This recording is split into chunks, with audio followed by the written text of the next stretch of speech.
My friends trapped me in a bedrock prison and challenged me to break out of it, but this one seemed impossible. The prison was designed on the outside to look like a villager, and got the name Sus Prison because, I mean, just look at him. On the inside, the prison was completely layered with bedrock, making it impossible to mine out of. I was gonna have to find a way to escape, and the escape Hey yo, what am I doing in here? That's right guys, this is another 2-player prison. This time Grox MC is trapped in the prison with me. Are we gonna be able to escape? I don't know, but the escape starts now. I started off by looking around my room. I was blocked off from leaving it by a 5-wide gap of lava. I also tried clicking in the lava to see if there's any hidden items, but there was nothing. Other than that, I seemed to be in a completely empty bedrock box. I also had a window that let me see Grox. I tried to use F5 mode to give myself a whole new perspective, but that didn't really help at all. So for now, I had no way to progress. Grox was in a way worse situation. He was on one piece of bedrock surrounded by a lake of lava. There was this weird netherite block wall behind him, but other than that, he didn't have anything. He could see a ledge he probably had to make his way to, but with no items or blocks, he had no way to get there. We each started brainstorming, trying to think of a way to get Grox from that block to the ledge by me, and we didn't really have any ideas, but luckily we had a lot of time, or at least that's what we thought. While Grox was looking for items in the lava though, this happened. Oh crap. The wall moving was a serious problem. If it kept doing that, eventually it would push Grox off his block into the lava. We were now on a timer. I started looking around my room thinking maybe I missed something, and that's when I found this piece of string. When I found this, I realized there could definitely be others, so I started searching my room. But in the time we spent searching, the wall moved another block closer to Grox. We were running out of time. Eventually, after searching the whole room, I found only one other piece of string, but I didn't see how 2 string changed anything at all. I had no way to get the string to Grox, and even if I did, he could do nothing with it, and I didn't think I had anything I could do with it either. Luckily though, Grox was remaining calm. Hey yo, chill, what do I do? And again, as more time went on, Grox lost another block. We had to think of something fast.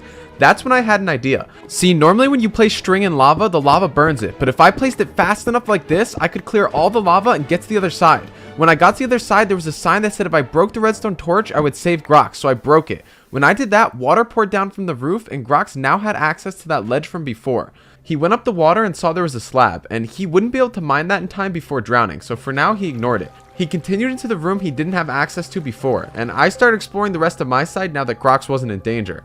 There was no point in me breaking this sign because it was so deep in the wall I wouldn't be able to get it, so for now I left it. I continued and came to another lava-filled hallway, and you might be thinking, oh, I can just use the string trick I just used. But this lava being 3 wide prevents that, because when I break the string, if it bounces to the left or the right, it will get burned up. So for now, I was stuck and couldn't progress. Grox started exploring the new room he didn't have access to before. He told me there was a hole with water at the bottom and a hole in the roof that he couldn't get access to. So he jumped in and started swimming down the hole. But that's when he realized that this hole was very, very deep. In fact, it was so deep by the time he got to the bottom, he was almost completely out of air. But that's when he noticed this. Oh, there's a pressure plate down here. Grox stepped on the pressure plate, and when he did, a path appeared in the middle of this hallway that would take me to the other side. Before I could get on it though, it disappeared again. That's because Grox was almost out of air and had to start swimming to the surface. In fact, he barely made it to the top with half a heart. He almost died right there and then. So we knew that this bridge was not going to be an option for me to walk across because by the time I would get on it, Grox would have to get off and I would fall into the lava.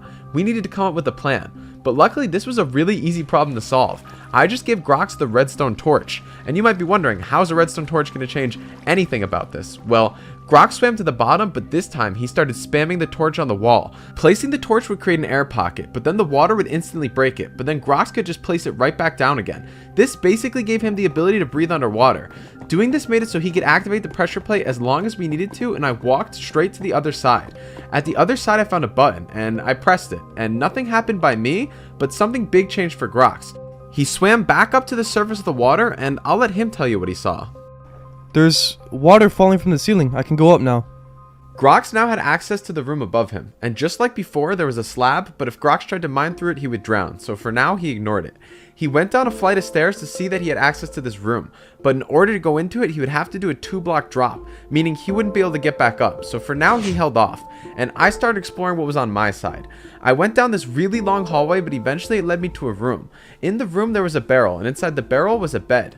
Other than that, there was this weird spot that looked like I could place the bed, and I tried to place it and get in the bed to see if I could gain access to that hallway, but when I tried to get in, it said the bed was obstructed because of the bedrock by the feet of it, so that wasn't a possibility, so I picked my bed back up. The only other thing I had was this room of snow blocks, but when I tried to climb them, I realized they were powdered snow, meaning without leather boots, I wasn't going to be able to use the staircase. I tried to cheese it with the bed, but again, this time it said the bed was too far away, so that wasn't going to work either. It seemed like I couldn't progress, so I told Grox to drop down. There's a villager. Alright, I'm gonna name this guy, I'm gonna name this guy Devin. So Grox and Devin, I guess, were now together. There was a villager that was blocked by an iron trap door. There was also a pair of leather boots on the wall and an item frame. Other than that, there was just an empty dispenser in Grox's room. And it didn't seem like Grox could do anything either. We knew if he could get me those leather boots, I would be able to now climb the snow, but Grox couldn't go back up and hand them to me the way I handed him the torch, so we needed a new strategy. And we were stuck for a while, until I placed the bed again and Grox noticed this. Oh, I know what we have to do. Luckily, Grox actually knows a lot about villagers, and when he saw these green sparks, he knew exactly what we needed to do. He grabbed the boots and put them in the dispenser. Then he used his redstone torch to power it. Doing this trick, you can actually equip armor to villagers, and the villager will take less damage because he's wearing it, even though you can't visually see it. Then he used his redstone torch to open the trap door, and the villager just started walking down this hallway. I had no idea what was going on, but Grox told me to leave the bed alone, and then the villager just got in it. I had no idea how Grox knew that was going to happen, but he told me the green sparks he saw let him know that it was nighttime and that the villager had detected the bed. So by opening the door, the villager started walking straight to the bed. Now for the sad part. The only way to get the leather boots off of Devin was to slay him out. But now I had the leather boots. I was able to put them on, and now I could climb the powdered snow. I started climbing the powdered snow, grateful that I was trapped in a prison with probably the #1 villager expert. When I got to the top, I saw there was a hallway, and I was blocked from continuing by a lava drop. I couldn't place the bed to cheese across because it was just out of my reach. So I went back and tried to mine the barrel on the wall to get a free block, but it was way too far away, so that wasn't happening. After using all the other options, I decided the only way across was to use the bed, so I placed it and then got in it and got out and safely made the final jump across. It was sad I had to leave the bed because it was a useful item, but there was really just no other way. I'd now made it to my next room. I started looking around, and right off the bat I found a button that I pressed, and just like all the other buttons, it gave Grox water that let him access his next room. Grox's next room was pretty interesting. He went up a staircase and started looking around. He saw that there was a barrel on the wall, and inside the barrel was 3 sticks. He didn't know what they were for just yet. There was also a crafting table, another water drop down area that he could swim up to get to another room. He went back and explored what else he hadn't seen. He saw this weird glass block on the ground as well as a ledge, and at the bottom of the ledge he could see me. This was the closest we'd been in the prison yet, so we were pretty hyped to see each other. We started thinking about the problem we had before us, and I realized I also saw the glass thing. I went over to it and looked up. It was a glass tower that went all the way up to Grox, but I didn't know really what that was useful for. I started looking at the actual problem of my room. I had to get across this 5-block pit of lava, meaning it was too far for me to jump, and the string trick wouldn't work because there was lava on both sides again, so I had to think. I looked at this glass tower and asked Grox what items he had. He told me about the 3 sticks, the item frame, and the redstone torch. That's when I realized I wanted him to throw me down the item frame. I wanted to test something, so just like I asked, Grox threw me down the item frame. I went over to this glass tower and placed the item frame on the bottom of it, and then I popped it off. Doing this forced the item frame in the glass block above it, and it started climbing all the way back up to Grox. That's because if an item gets jammed in a block, it starts going up until it hits an air pocket, and I wanted to test to make sure it was a full tower of glass. Now that I knew this, I put the item frame down again, but this time I put both string in it and launched all 3 items up. Eventually, they all made their way to Grox's inventory. He went over to the crafting table, and at this point, I think it's pretty obvious what he needed to craft. He made a fishing pole. By making a fishing pole, he could go back over to the ledge and hook it onto me. We weren't sure if this was going to work, but it was all we could think of. Once he had it hooked onto me, we tested if I could go under this bedrock without breaking the connection, and I could. So I backed myself up against the wall and explained to Grox what we had to do.